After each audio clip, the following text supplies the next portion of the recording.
Welcome to The Simple Fix, a myth-free movement podcast from KezaWellness. I'm Kerryn, your host, a coach who blends strength, Pilates, and pain science so that you can move well, feel great, and live boldly without the hype. Welcome back to another episode of The Simple Fix. My name is Kerryn, I'm your host, and I'm joined in studio today with the lovely founders of Eight Pilates. So this is Nathalie, this is Rob. They are an absolute power couple. You might have seen both of them on here before. Thank you so much for coming back. You're welcome. Thanks for having us back. So, as you may know, Nathalie and Rob have a Pilates wear brand called Eight Pilates. And that's what we're here to talk a little bit more about. So I'm repping their white shirt, which is great. Nats is in what is part of their upcoming line. Yep. Yeah, amazing. Rob's in the hoodie. I'm in the hoodie. Looks great. The unisex hoodie. It's the only unisex item. I'll wear it to death. And then we've got these lovely bottles as well, which are super handy, but we'll chat about them as we get going. So Nats, catch me up. What has happened in the evolution of Eight in the last 6 months? The last 6 months, Rob has come on board. That's one. Two, we have got a Eight collective now, so a group of ambassadors, which you are one of. And we had our first Eight Pilates launch of our season 1 collection, which was really cool. And yeah. Amazing. Okay, it's quite a bit for the past 6 months. Yeah. It's actually a very short amount of time on the time scale. So let's rewind a little bit for those who might not have seen your first episode with me. And let's talk about sort of how Eight came to be. Because now you're looking at your sort of second season, is that correct? Like second launch, which is really exciting. Very exciting. So let's talk about sort of the first one. Talk to us a little bit about the inspiration behind it, how we've ended up here, and some key sort of aspects about Eight. What makes Eight unique? The first one? Yeah. So For the whole brand. For the whole brand. Oh, we're catching up on the whole brand. Yeah, we'll catch up on the whole brand. So Eight Pilates is a Pilates wear brand, which is the first of its kind. And it's made from recycled fibres, the majority of the collection, so it's sustainable.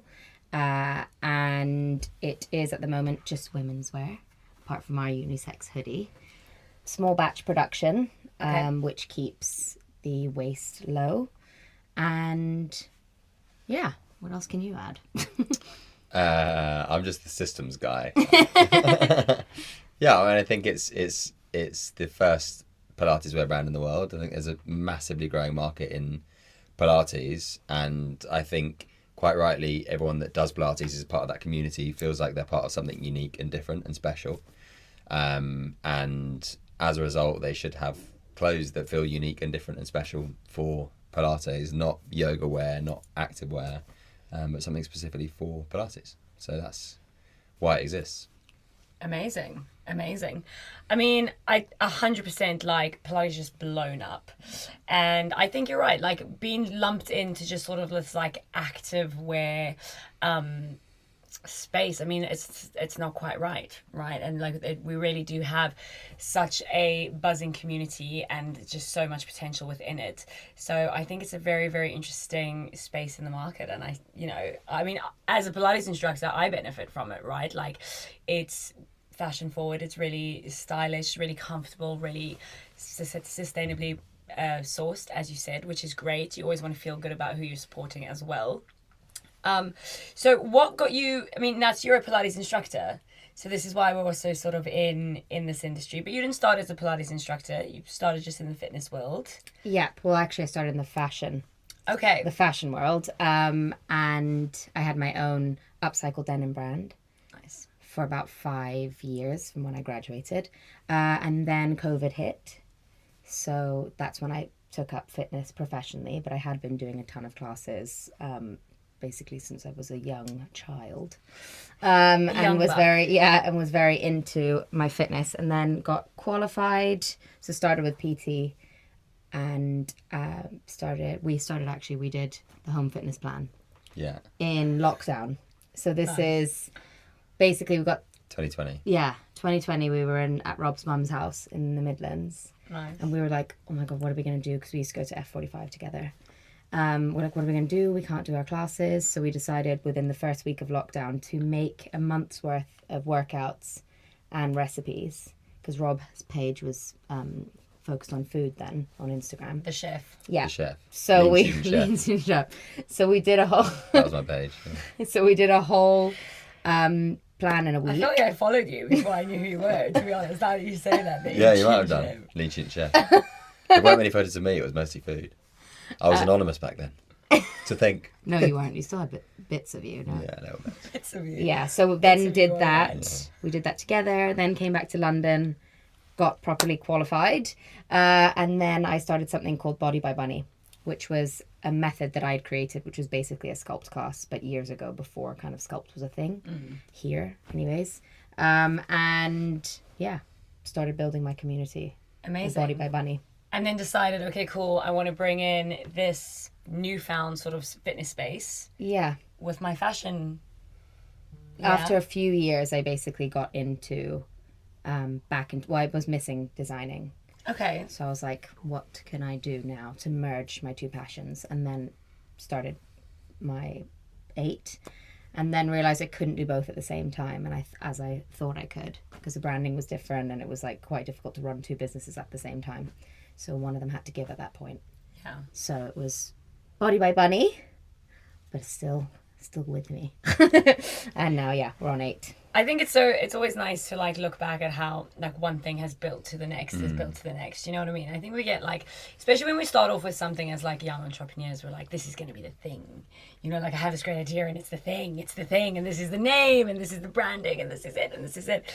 And like I think we can become like so attached to that. But I think it's cool how like it's just a step, right? And like that's not to minimize it at all. It's just No, for sure. From that, without it, you wouldn't have the next thing. But how exciting that it existed. I mean, I left out a few businesses that I had as well. Yeah, in the for interim. sure. as well. Did So. you? Yeah, empowerment. Like, Oh yeah, but that was more like a charity thing. yeah, but it went on for like a year. Yeah, it was a business. Yeah. Yeah. Yeah, and all of them become building blocks, right? So like for sure. one step here, one step there, which is cool. Yeah.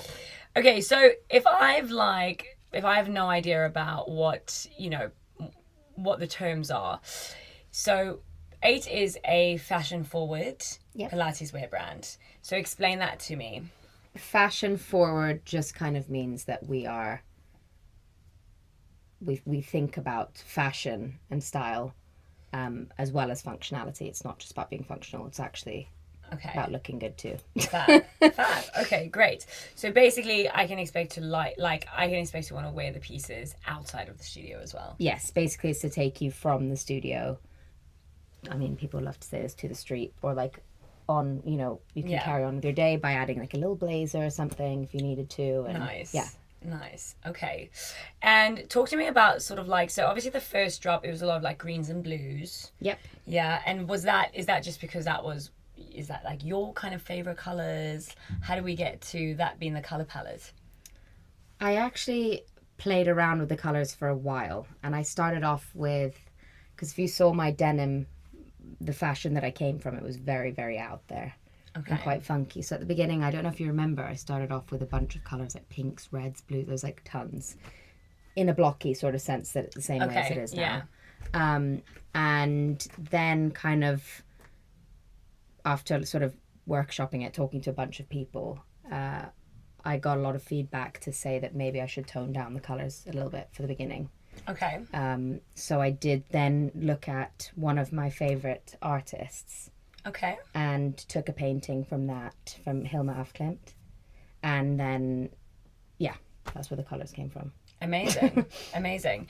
And do you think like, the advice is sort of toned down? Do you think it's probably because like, I suppose neutrals are like really having their fucking moment in like the wellness industry, which is, I'm like a hot pink kind of gal, right? So and people are always like, oh, you're wearing pink. And I'm like, I'm literally at like Pilates. Yeah, I'm in pink. Like, where else am I gonna wear it? Like, I can't wear it to get my motorbike service. Like, yes, I'm in my, So yeah, I suppose that's a little bit like, yeah, we were all going through a bit of a bland phase, but I feel like we're slowly like finding personalities again. And, yeah. I definitely don't think that I think the 8's, like the coloring is slick. And it's really well put together. I wanted it to be chic. Yeah, it's not, but it's also nice to have a bit of something different. Like it's just, it's also going to call to people who want that for themselves, who want that like little bit out there, like a little bit of, I am a little bit more than this nude set. Which is exactly why I didn't start with black.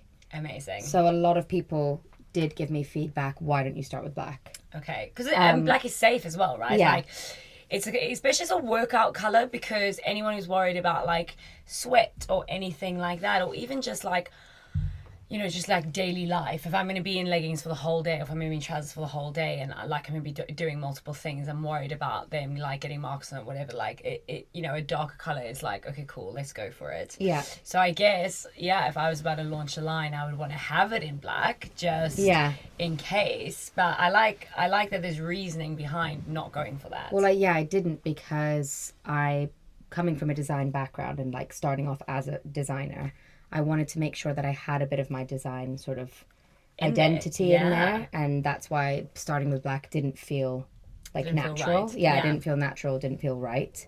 The blue also is actually, I call it a denim blue. Okay. There's the navy, the darker one, then there's the denim blue, and that's sort of like paying homage to my denim years. So yeah. Good, as it should. Yeah. Because that's you know how you've become the designer that you are today. Is by having that denim face. Yeah. I love denim. I think it's great. You have to see what I did with denim. I've got to show you. I think I'd like it. Yeah. Yeah. Okay, great. So that's where the colours came in. And the green, I really like the green. What would you call the green? Olive? Yeah, it's an olive. Nice. Very chic. Yeah. Very flattering as well. Like, that was kind of like, okay, we need a neutral. Mm-hmm. It will be that.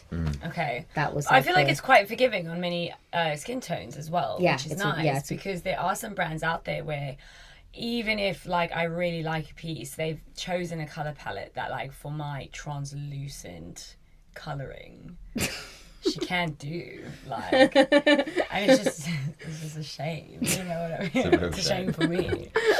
Like, so it's nice. I feel like that green is just, it's so versatile, which is lovely. And then we've got the box t-shirt. Yep. Which is lovely, which is really, again, like just so versatile. I teach in mine quite often, which is nice. And then it's also like, I've worn it with jeans a few times, which is cool. We've got the hoodie. Yep. Am I missing anything? We've got scrunchies. Yep. We've got caps, trucker. Yes, trucker cap. Yeah. Trucker hats. Sports bra. And corset top. Yeah. Yeah. Flared leggings. He's naming that. He's like, I'm thinking about this. I'm going through it, literally, I'm going through a spreadsheet in my head, one by one. Great. Okay. All right, amazing. So let's chat a little bit about like launching. So you've gone through this design process, you've got your product. I was very fortunate enough to be at the launch of season 1 earlier this year for 8 Pilates. You guys hosted an amazing event. We did a really cool reformer class. You hosted the an class. amazing event. We were just lucky enough to be there. It was great. I think it was a good day. There was great synergy in the room. I think knowing both of you personally, what is great is you're both quite authentic within your energies, which is cool because you very seldomly are in like a room of shitty people, you know what I mean? Because I don't think it vibes well with you, which is great. So that's nice when you can like walk into a space and trust that you're gonna be on a relatively same page of at least 80% of the people there, you know. So that's cool, and that's exactly what the launch was, which was really cool. So all the pieces Rob just read off the spreadsheet, they were part of season 1. Yeah. Amazing. And along with that came sort of the announcement and the introduction of the 8 Collective. So tell me a little bit more about that. What was the inspiration behind that? What are your sort of plans for that? Explain it to us. Yeah, I mean, so the 8 Collective, actually going back to what you just said in terms of, I think we want to feel like when you go into a room, 80% of the people are like on brand with 8, which nice. Okay. For us is like people who live in alignment and encourage other people to do so. And I think it's very easy to try and project a brand that does that or is that or embodies that. But it's much easier to find people who share those values that you trust with representing the brand.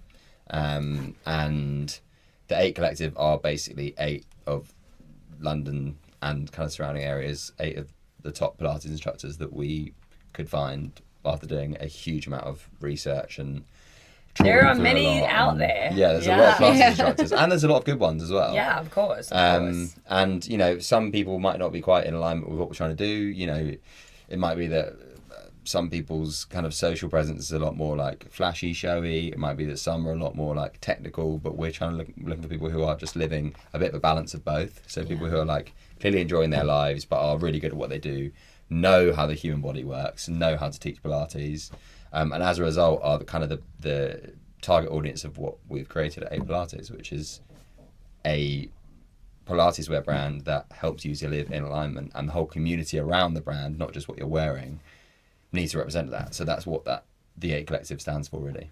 Amazing. So 8 collective, 8 girls, 8 ambassadors, essentially. Fantastic. And I mean, I think, you know, we are in the age of like building brands, you know, not as in building products, but like building brand, everyone's brand. And, you know, the word gets thrown around a lot. And at the end of the day, like, what does it even mean? It means like, as Rob said, you walk into a room and you know, okay, like these people wear 8, or these people drink Coca-Cola, or these people, you know what I mean? We're in Drink Diet Coke. I'm in, yeah, exactly. Or don't drink Diet Coke.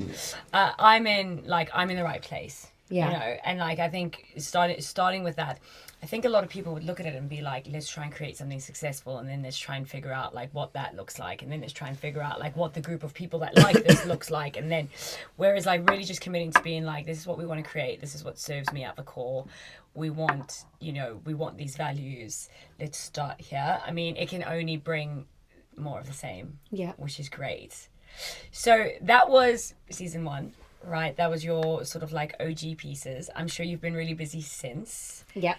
So tell me a little bit about what's coming next. So season 2, we are going to black now. Okay. So we have listened to people and kind of got rid of a couple of styles, changed up a couple of styles, and added a new style, basically. Amazing. Yeah, and otherwise we're keeping the same kind of core pieces because we're still sort of building our core collection. Okay. So the core collection will always be there pretty much in stock, and you'll just have different colors of them. Okay, And cool. then the idea is to have maybe certain items that come in that are just there for a season and then gone. And yeah. And in the meantime, also we did a collection with an influencer called Anoni, which was kind of more of a general Pilates wear outside of the Pilates Studio collection. And we want to do more things like that, where there's people that really represent what we're about, which is like female empowerment, living in alignment. Little capsule collections. Yeah. Yeah. And the one with her was a capsule collection using dead stock fabric. Amazing. So it was what does still that mean? dead stock fabric. Amazing. What does that mean? Is fabric that Dead children. It's like Oh, not amazing. it's leftover fabric from Okay, previous fab. collections. So the actual fibers itself weren't recycled, but the fabric was waste fabric. Of course. So we okay. couldn't make a huge collection. We had a very small limited drop. You have a set. Yes, you have I do have one? a set. It Yeah. obviously features my favorite colors. Hey, I could not. So we want to do more of those and want to do them with the 8 collective girls as well. Amazing. Yeah. Amazing. And with the whole sort of sustainability like angle, what sort of issues does that bring up? What challenges does that bring up in sort of the behind the scenes, in the production chain and that kind of thing? Because I can imagine it's a path with more resistance versus least resistance. Otherwise, you would just be printing out pieces Yeah. left, right, and center. Cost is a big one. The profit margins definitely take a little hit Yeah. when you are producing sustainably because everything costs more. Yeah. You also sort of have to think about everything surrounding that piece too. So like labeling, all that kind of stuff. Recycled bags, that also all costs more. And the amount that you can produce or that you should produce. Okay. So that's a big thing. So that you don't produce waste. Yeah. Okay. So in the sustainability world, that is something that is looked at quite heavily, is like how much are you producing? So even if you're using recycled fibers but producing like, you know, hundreds of thousands of units of the same sort of style. You're not really reducing your waste. No, because Yeah. usually, most likely, you're not going to sell all of that anyways, so it'll end up as waste. Yeah. If you're selling it all, it's Yeah. fine. But if you're But not, if you're then, not, yeah. you're burning it. Yeah. Most likely, Of or course. burying it, or whatever Or else. they you do. sell it on to like Yeah. Or Sending well, it- TK yeah. yeah, Maxx or sending it whatever, to so- Africa, Yeah. basically, in Yeah. a big Yeah. bowl. Yeah. Yeah. Yeah, and I mean, you also have to be a lot more aware of your supply chain. If you're producing something cheaply in China, you're not that bothered about the factory it's coming from. Whereas I haven't been out. Natalie's been out to our factory in Portugal. Like, knows the women that work there. Yeah, it's a women-run, women-owned, and so is the fabric mill, Okay, and it's which in is pretty Portugal. cool. Yeah, Very northern cool. Portugal, Northern and Portugal. the fabric mill is very close to the factory that makes the garments. So there's not much. Travel involved. Okay, very cool. Carbon footprint. Yeah, carbon footprint. That's what I was looking for. Nice. Also, some people in the sustainability world will argue that even if you are selling now, it's very tricky. Okay. They're saying that even if you're selling that much, you shouldn't be producing that much because of all the carbon and everything like that. Just so you know. I've been seeing that. Yeah, Coming no, up a I lot. understand that. I mean, I guess my argument to that would be if like people need to wear clothes. If you want to make clothes that people will wear and will last And last. 100%. Like I don't think you should make anything that doesn't. But let's say you're creating something sustainably that lasts. The more people that are wearing clothes like that, the better. Yeah. Yeah. So I guess So you by have virtue to of you that, have to create it. yeah, and there the has more to be a you hit can in- supply that demand with something that's actually much better for the planet to create, much better for the planet to transport, and is going to last longer, the better. But 100%, if you're creating a huge amount of clothes relatively sustainably, they don't last very long, so people are going to buy them again in 3 months, then that's not sustainable. That's for not sure. sustainable. Yeah, absolutely. Absolutely. Okay, so that's really interesting. I didn't realize that your factory was in Portugal. Mm-hmm. Very cool. Very cool. And how did you find your factory? I found my factory through some connections. So I reached out to another factory owner that I knew in Portugal, who connected me to someone else, Okay. who then connected me to someone else, basically. Okay. Okay, cool. So sort of within the sort of like fashion industry. Yeah, it's very hard to find a factory as a new brand, Okay. because they basically, because there's so many baby brands that kind of fail. Yeah. So they don't want to put too much into you until they know you're sort of like, You've sort of got you're treading water. yeah, You've got some unless you just go in momentum, with some crazy, really massively huge investment. order, Yeah. which a lot of small brands can't do, Can't do, and don't yeah, do. So then don't it's do. like, so then trusting you that you're actually going to pay and blah, blah, blah. So it's quite hard. So I was very lucky to find someone that has the relationships already there. Okay. Yeah. So yeah. Nice. Okay. And does the factory produce everything? Yes. So like the water bottles? No, not the water bottles. Okay. Apart from the water bottles and the caps, but the scrunchies, the hoodies, So everything everything else is is done. material based. Yeah. Amazing. Talking about Eight Pilates as sort of a brand and where you sort of see it going, where you want it to go. So if we think about some existing activewear brands, obviously not the same thing, because activewear, it's kind of a general term. Pilates wear, very specific, which I love. We need something like that, right? The Pilates community is desperate for it. So if we were to look at like some things that some big brands have done well, and some things that you are like, yeah, they've done that, but I think we're going to do this better. What are some like main things within your process that have come to light?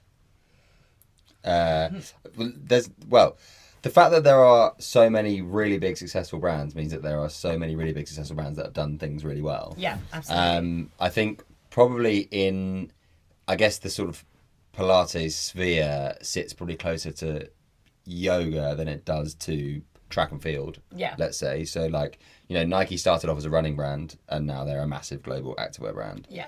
They started off as a running brand. They nailed running and then they grew from that. And in the same way, Lululemon did the same for yoga, nailed yoga and then became Expanded. an absolute Yeah. behemoth. And what I guess those companies have been forced to do by the sheer scale of them is to spread out and take over all of these different areas of activewear, basically. And then I guess in a more sort of, I guess, to use more contemporary examples, more up and coming businesses, Aloe have done it really well in yoga, but they're definitely much more a sort of commercial face. Yeah. Like their whole thing is creating a big commercial entity without as much of a like brand personality. Yeah, as much there's of a no route. like there's no persona. It's to more it like No. a at all. celebrity Yeah. sort of. Celebrity Yeah. focused, yeah. Whereas I guess we want to be somewhere in the middle, really, in terms of, you know, Lululemon's, Nike's, those brands in terms of developing technology and improving the actual activewear you're wearing. They're Yeah. the ones that spend the big money on doing that. That's not something that we can afford to do. It's Yeah. incredibly expensive to test activewear. On that scale. On that scale, yeah. My brother actually does it for Lululemon, so I know how much they spend on it, and it's like It's sickening, it's I'm sure. staggering, yeah. And that really, you know, it's on their shoulders that any other brand walks, because they've made it much more Yeah. affordable for everyone else to produce. And this. Lululemon is like performance wear. Yeah, it's like they're performance very wear. much focused on Yeah. performance. So you know, where we can actually be different to that is not in, you know, we're not developing technology that's going to completely revolutionize what you're wearing in the Pilates studio. What we're creating is a brand that actually is created and exists to serve the Pilates community and what those people stand for, and those things are really living in alignment, empowering one another, feeling part of a community and part of something that's much greater than just what you're wearing on the day. Yeah, and it's also 100%. different from like running and stuff like that. You don't need like Yeah. aerodynamic, No, you like don't. pieces. Like Yeah, that's why people are like you yeah. can do Pilates in your pajamas if you really want Yeah, to. if you really If you want really to, wanted you can, to, yeah. you can. But then also, like, you know, Pilates is really having its moment in time right now, which is fantastic. And if we zoom out a little bit from that, what we're seeing is, I'm going to generalize and say women, but men as well, but people who have not yet found a space within the fitness industry, right? Like they are, you know, weightlifting was a bit intimidating, or they're not runners, or they're not, you know, and it's how amazing that the Pilates industry has opened up and created this amazing space for these people to find their movement space. And yeah, that doesn't require like a mesh vest that lets you sweat breathe. It requires like, well, how am I going to feel good about myself? And how am I going to take care of myself? And now I'm taking steps to like raise the bar for myself. And now I want to look good and I want to feel good and I want to be comfortable but supported and, you know, a little bit sexy, because now I'm looking after myself and I want to surround myself with the right people and I want to feel good when I'm doing it. And absolutely, why the hell should I do that in running in running pants? No, Yeah. I want to do that in my Pilates wear. So that's very cool. Yeah. That was very well said. Yeah, that's basically. So how did we arrive at Eight Pilates? Like, why the Pilates industry? Obviously, you are an instructor, but I mean, you've done a lot of different health and well-being. What kind of got you like stuck into Pilates specifically?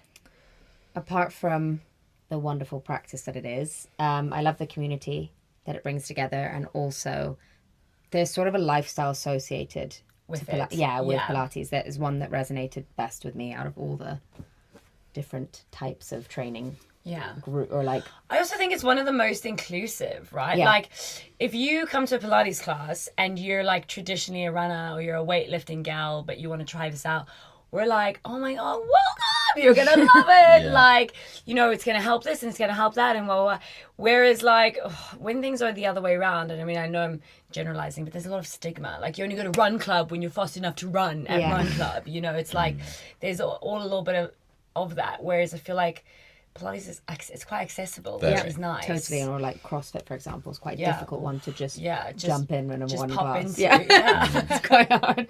Where you can with Pilates technically just kind of pop in and And do you're you not being judged. There's modifications for absolutely everything. everything? Yeah. Exactly. And do you like? I mean, obviously you're running this business. You are still, you know, you're busy. Do you still manage to practice, to go to classes? Yeah. Nice. We were just away for a month on our honeymoon. And I managed to go to multiple Pilates classes, like kind of all over the place, which was really fun. amazing. And kind of stepping into all these different communities, their own Pilates communities in these different cities was really fun. It kind of is all the same, yeah. just a little bit different. I was gonna say, can you see kind of like the common threads though? And you're Yeah. like, actually, this community, like, its roots or its sort of roots. Do you Yeah. know what I mean? Yeah. Rob came with me to a couple of them as well. I think you get the same. I mean, look, I've done like everything, like running, you know, CrossFit, HIIT classes, blah blah blah. I think more than anything else, you get the same feeling from the atmosphere of the room when you step into a Pilates studio, wherever you are in the world, really. And, you know, I don't do a lot of Pilates. But I do enough to know that, like, you just always feel like you're part of something. I don't know how to explain it. I don't know. Which, like, you know, that, I guess that feeling is the excitement for me in creating a ladies Pilates wear brand. It's not because I want to wear ladies Pilates wear, or is it? But it's because it's, you know, like, there's just something about the community, and I've seen the impact it had on Nathalie, who's someone that's obviously trained more like high intensity before, and actually I think in terms of like the scalability / like accessibility of Pilates makes it a lot more.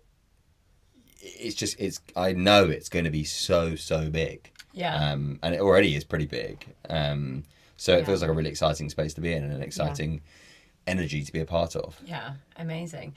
Also, it's great to, like, you know, when something is really taking off and booming, and people are like, oh yeah, this is booming because it's great, and like, oh, now we're all getting more educated and whatever. Like, how like exciting! the Boo Boo Dolls. Yeah, like like Nickelback.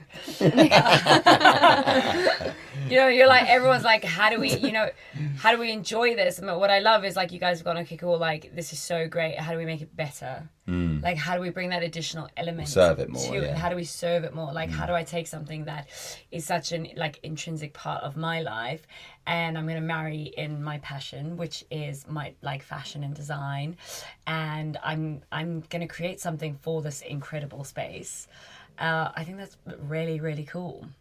Yeah, it's been so fun, especially like meeting all the other Pilates instructors to create the collective. Yeah. That has been really fun for me the past 6 months, for sure. Just kind of meeting like-minded girls, but they're all slightly different. Yeah. Is quite nice, because obviously we do have Pilates in common.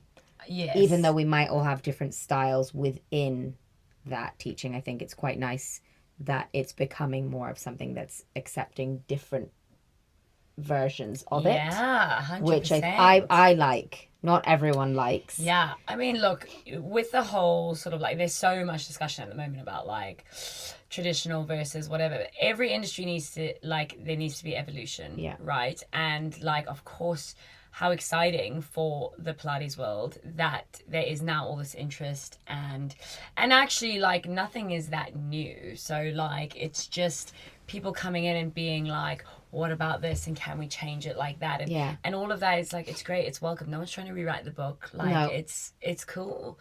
I think it's great. And I mean, again, as I said, like, it's I don't like the term, like, you know, like the whole, like, soft girl era thing, because there's nothing soft about it. But I think it is a space where, like, you can show up and you can do, you know, your plank series on a freaking yellow spring or no spring because you're feeling like a badass, but you can show up to the same class and you do the same series on a blue spring because you just need to center yourself and focus down. And, like, that means that you're probably going to show up every single day, because you know that whatever version you show up as, you can actually adapt. You're going to be met with.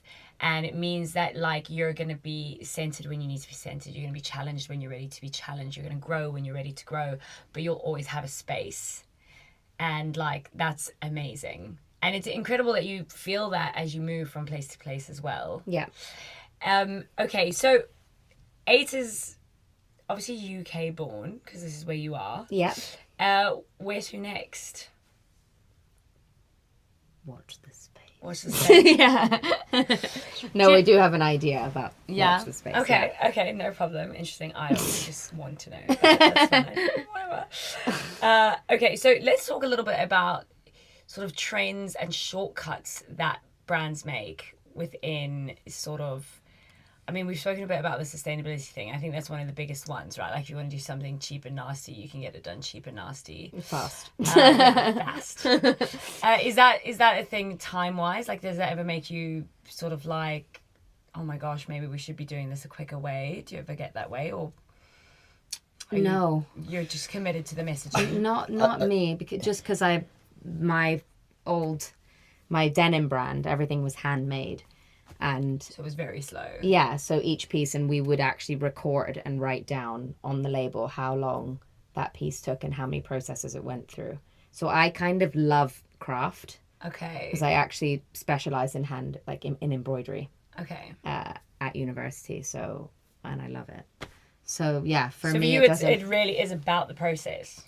Yeah, That's important. and the craft. I mean, it's not the same creating, you know, Pilates wear as it is, or activewear as it is, sort of creating handmade, handcrafted, hand dyed, like everything pieces. But yeah, I do appreciate that there's a craft that goes into it, and that that's where sometimes quality is, right? yeah, that sometimes takes time.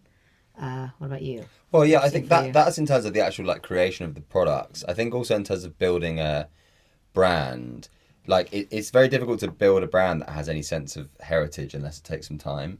And I think, you know, we've all seen so many brands that have like shot to the moon in 2 years. Then 2 years later, what happened? Yeah. Where Yeah. did they go? Where did And they actually, go? I think, you know, the longer it takes to build something, the more you actually can build a foundation that's strong, Yeah. a reputation. And, you know, for what we're building, that's super important. It's not fast fashion. It's not like a, you know, flash in the pan business. It's something that long term, like we want to build that is really impactful and makes a difference.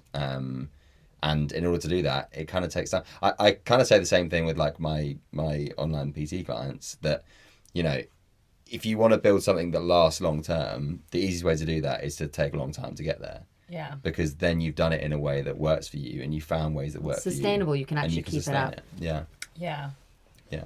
Definitely. It must be difficult though in today's society though, with like the pressures of things feeling instant around us. Yeah, Yeah. totally. You And you know? think like you'll see a brand and be like, oh my God, they've just blown up out of nowhere.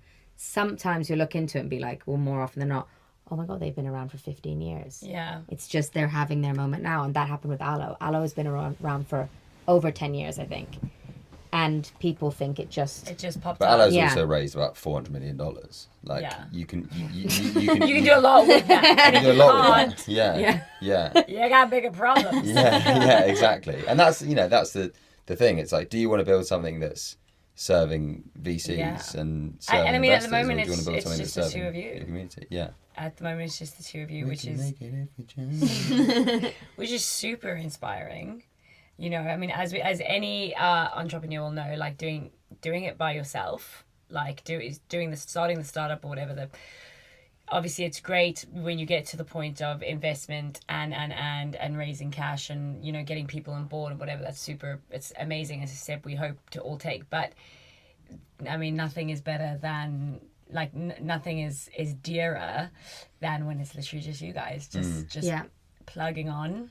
Yeah. And it's something that I guess it's really important to establish the brand properly Yeah. and the identities before you actually take on investment, because a lot of the time that's where the brand gets lost. Yeah. If they come in It's- right at the beginning. I just read something about a founder that was talking about that, and she still owns like her full business because of that. She didn't want to let people in too early that would have too much say, because Yeah, I guess it happens a lot. Well, you end up shooting for someone else's goals and not your goals. Yeah. Yeah. And, you know, that's all well and good, but then it's not your brand anymore. And you don't have the final say in No, that one, and I think at the unfortunately. You beginning- relinquish that. Yeah. You want to establish it for what you want it to be for as long as you can. And obviously we will want to get investment, you know, at Yeah, some point. once but you build once you're, enough of a- yeah. But if it's not the thing you're passionate about, then it's really not fun working on it. Yeah, Like, of course. you know, no matter how much money it's making, no matter how many investors you've got, if it turns into something that isn't the thing that you wanted it to be, Yeah. you might as well go and work for somewhere else. And I mean, if your whole goal is to create something that serves you living in alignment, then you want to make sure that it is created within your alignment. Yeah, Otherwise, yeah. where are you going to be? Exactly. You know, and like it's really difficult to try and pretend to be passionate about something you aren't. Yeah. Yeah. 100%. It's hard enough to amazing. stay passionate about something that you are passionate about, Yeah. because it can be really, really hard. I mean, like, it's not easy. It's not especially good, these early years, right? Because Yeah. like it must feel a little bit like not rewardless, but like it's a relentless Yeah, sort of like one step in 100%. front of the other. Yeah. Yeah. And you're like, I And- know this is great. Like I know Yeah. this is Why great, is and I no just one need- buying it? Yeah, and You know? it's like, you know, it's about trying different ways of building the brand. Like, that might resonate with people, that might not, and Yeah. if it does or it doesn't, it takes the same amount of effort, Exactly. and a lot more of the time it doesn't. It doesn't, of course, yeah. because otherwise Yeah. everyone would be doing it. Yeah. Yeah, And I mean, I you know, it's like everything. Like, does sort of like social media make things easier right now, or does it make it harder? Like, you know, you've chosen to work with some of the collective girls that, you know, you would think you'd be shooting for like the biggest and the biggest followings and the whatever, but you haven't. You know, you've gone with choosing people who you think are in alignment, which is also like some would say is a bit of a gamble. Yeah. I think actually like now a lot of the industry is realizing that it sometimes is better to work with people with smaller followings that have bigger engagement. They're more connected. Because I guess as if you're a smaller page, people feel like they have more of you. More personal. Yeah, it's more personal. They feel like you are talking to them. Yeah, as opposed to one of 5 million or whatever it is. You know, that's there isn't that same connection there, and I think the reward sometimes is bigger. Working with multiple small ones, micro influencers. Have you had quite a positive experience with all of that so far, like with choosing who to work with, and like has it been sort of smooth sailing, or have you had a few hiccups? A couple of little hiccups, but apart from that, smooth. I think like I like to think most of the time I've got quite a good instinct, and a good most of the time read on what someone is like. And yeah, so I think most of the girls have been quite amazing. Like I took quite a long time. To actually put them together. Yeah, it took me a while of like following and just kind of trying to see behind the social. Like trying to feel like, okay, what are they actually like? Yeah. Instead of just jumping on people straight away. So yeah, I think the reason we have such great girls now is because like it wasn't just I think you know for us it's, you know, Eight is everything. It's our business. It's like what we're spending all of our time doing, and for our ambassadors it's not everything, and it shouldn't be everything. And if you go into like that kind of relationship thinking like you need to do X, Y, and Z and this needs to be your main focus, you're just not going to win. It's about kind of meeting them where they are. So long as they feel like we're trying to empower them, which is what we're trying to do. And the reverse of that is that for us, it feels like they're really trying to support us. And that can be dependent on so many different variables. You know, for some people we might have spoken to who might have family that are unwell, so they're like, you know, they might be perfect for Eight, but right now is not the time for them, and that's absolutely fine. And what we want to build is something that, like, you know, when people feel like they look at Eight and go, that's me, like that's a brand I want to be in alignment with, and that's a brand I want to work with, then you know, it becomes easier and easier for us to build out that community. Of course. So that's the kind of the hard work right now. Yeah. Amazing. I guess in answer to your original question, like social media makes everything so much easier than it's ever been in the history of the world ever. Amazing. Like, when's there ever been a world in which you can create content? It might be the next bit of content you create that goes massively viral and turns your business into a profitable business in a week. That's never existed before. Yeah, it's true. Okay, Nathalie, do you enjoy the designing element more or like the Pilates teaching element more? It's difficult. If I could design like with endless budget and like with nothing, like no restrictions. Yeah, no restrictions, and just be like designing and creating all day, every day, I would probably say that. Would that be art or would that be design? Now I'm going into art. No, but just design. Yeah, I like how Rob's like, we've had this. Yeah. Sorry, that's art. I'm like, that's my art. That's different. I like both. I really like both. I think that I think we spoke about this in the first podcast. The difference between the fashion industry and like being in the fitness industry is I love making people feel good about themselves and feeling like they're the best versions of themselves, and like messaging me like, oh, feeling so good today, my energy's up. Like I love that, and because I mainly do PT stuff, like get very close to my clients and their progress and stuff like that. So no, I love that. I would say it's probably equal. If it was about me becoming an artist, that's different. Yeah, well, that's maybe something you want to do when you're older, but but I think that's why you're the perfect person to be like the center of Eight Pilates. Like, you care, I think, in equal measure about the design and the creation and forward, you know, fashion forward thinking, as much as like improving people's lives and making Yeah. people feel happy and making people Feel good. Because and confident. Yeah, Yeah. Strong. By creating like an incredible, piece of clothing that someone is going to feel their best selves in. Yeah. I mean, I haven't worn anything that sits lower than my belly button until your flares because nothing in the industry is designed for me. And like now I can walk around and teach my classes and feel like a fucking rock star and do my job, like that is so additive. And we know, like, especially again, not to generalize, not just as women, like we know how harsh we are, like, on ourselves in this life, right? Like we want, for most of us, we want the most, we want to be doing the best. We put so much pressure on ourselves. We have so much external pressure. There's so many things going on around us. We have inward battles. We feel, not always feeling our best, whatever, but we all have experienced those moments of like, oh my God, this is feeling good. And I'm feeling good. And it's like, how amazing to be a part of that journey, to actually be a big component of that, of someone's alignment. Yeah. Yeah. I just think, obviously, as you both know, like I am so excited to see what comes from Eight because I know it'll be great things. Already, like in the small, it might feel like a small community so far and a small reach so far, but it's such a pure and like authentic and like locked in reach, if that makes sense. It's not like, oh, well, we've kind of done this and maybe it'll stick, and then we've kind of done this and then maybe it'll stick. Like every move so far has been like, this is right. This is the next step, and it doesn't matter what I have always liked about you, always in the 6 months I've known you. Actually, has been. It's been more than 6 months. I think we're coming up It's to a probably year, like 8. which Yeah, is very nearly, yeah. exciting. 8. Very exciting. 8 years. It's been like I'm pretty sure like a few lifetimes back as well. Yeah. So, yeah. But like you are there's a calmness which you need, right? There's no like when we talk about timelines and stuff, that's so important because it's so easy to panic in the beginning, and when things are slow it's easy to panic as well. Yeah. And then start to like pivot and grasp and what, sometimes there's a time for that, right? Sometimes there's like you got to get into a bit of a survival strategy and whatever, but I mean, if you can stay absolutely like true to course, one foot in front of the other, building it the way you see it, like there's no other way, it's going to be incredible. Yeah. Yeah.